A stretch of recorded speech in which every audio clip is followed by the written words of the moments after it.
Bonjour, je vais parler d'un récit qui s'intitule pour la Seconde Guerre mondiale. Comment ça s'est déclenché le 1er septembre 1939 par le caporal Adolf Hitler qui déclare la guerre à la Pologne. Donc à la suite de ça, les armées troupes allemandes, les SS, rentrent en Pologne et donc déclenchent des guerres de mort. Voilà. Et ensuite, la deuxième partie, nous avons l'Allemagne qui envahit la Russie soviétique.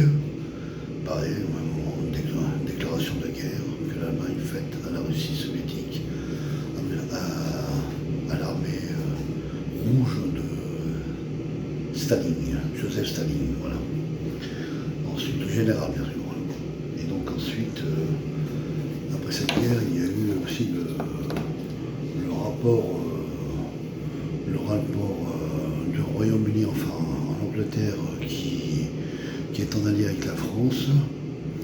Et donc c'est la France qui déclare la guerre à l'Allemagne. Voilà. Donc là aussi on rentre en coalition de guerre, etc., etc. Et dans la grande partie aussi, nous avons aussi le 23 juin 1940, la Pologne qui est en guerre, la Yougoslavie, l'Allemagne, la France et la Russie, voilà, contre c'est-à-dire que l'Allemagne rentre en guerre avec tous ces pays-là. Dans la Russie, il y a 13 600 morts, où là aussi la Pologne a 120 000 morts, où la Yougoslavie, il y a 300 000 morts, en Allemagne, il y a 4 millions de morts, et en France, il y en a 264 000 voilà, morts. Partie militaire, hein, bien sûr, voilà. La partie civile, Russie, 7 500 000, en Pologne, il y avait 300 000 morts, en Yougoslavie 1 200 000, et voilà.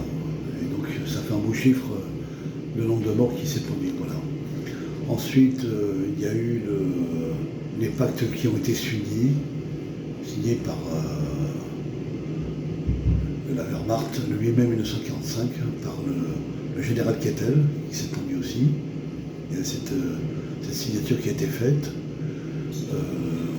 le 11 novembre 1940 avec le maréchal Foch, le général de Gars, ensuite l'amiral britannique Hope. Voilà. Nous avons tous les généraux qui ont signé ce pacte. Voilà. Le 11 novembre 1940. Voilà. Qu'est-ce que je voulais dire encore? Et donc cette guerre rentre aussi dans les alliés dans le Nord-Atlantique, où il y a eu ce blocus qui s'est produit. Donc dans le Nord-Atlantique, il y a eu la bataille d'Atlantique, l'armée contre l'attaque contre le Moyen-Orient, à partir de l'Afrique du Nord aussi en même temps. Là c'est les bateaux, les chars, la marchandise des navires qui se produit. Voilà, il y a eu cette guerre de conflit de rapport, voilà, avec l'Allemagne aussi en même temps, marine, voilà. Donc aussi il y a eu le 6 juin 1944 débarquement des soldats SS qui rentrent en France en Normandie, et donc là qui font aussi des bombardements aériens sur le nord de la Normandie en France, voilà, où il y a beaucoup de morts et puis et des bombardements qui se produisent en France, voilà. Donc tout ça, et puis après donc vers la fin de toute cette grande guerre,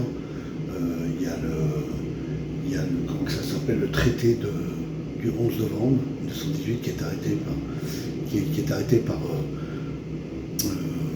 Pétain, le maréchal Pétain, voilà, avec le Troisième Reich, voilà, avec tout le régiment SS, voilà, et donc ça s'est produit à cette époque-là.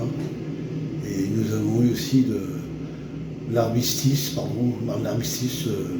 du 22 juin 1940 qui s'est fait avec le Troisième Reich rentrant et le maréchal Pétain, voilà.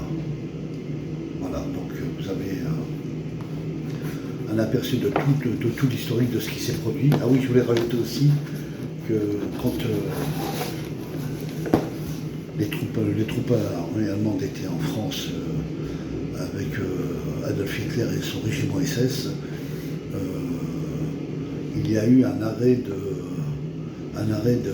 de rapport de contradiction avec un des généraux Fonchonski, qui était un général français, germanique, allemand, qui a donné l'ordre au Führer de ne pas faire détruire Paris et ses monuments historiques. Voilà. C'était très important sur la décision. Donc la décision a été exécutée et Paris n'a pas été détruit par rapport à ces monuments. Voilà. Ce qui a été très important. Voilà. Ensuite, il y a eu par la suite, il y a eu un congrès politique sur l'histoire d'Allemagne. Il y a eu donc Adolf Hitler rapport sa dictature en Allemagne. Et il crée un parti politique, c'est-à-dire un parti national-socialiste. Voilà. Et donc il est nommé ensuite par la chancellerie à 230 députés. Il est nommé chancelier allemand en 1933. Voilà. Ce qui est très important. Voilà. Aussi, donc, de tous ces rapports, il y a eu aussi, en septembre 1939, le conflit de pays européens, l'intervention du Japon contre Pearl Harbor à l'entrée-guerre des États-Unis. Il y a eu Hitler qui s'est associé à la capitale, à Paris, la culture, le symbole, l'historique, le respect de toute cette architecture du symbolisme français de français. Donc aucune destruction massive est faite sur le territoire de France, sur la capitale. Voilà, c'était le plus important.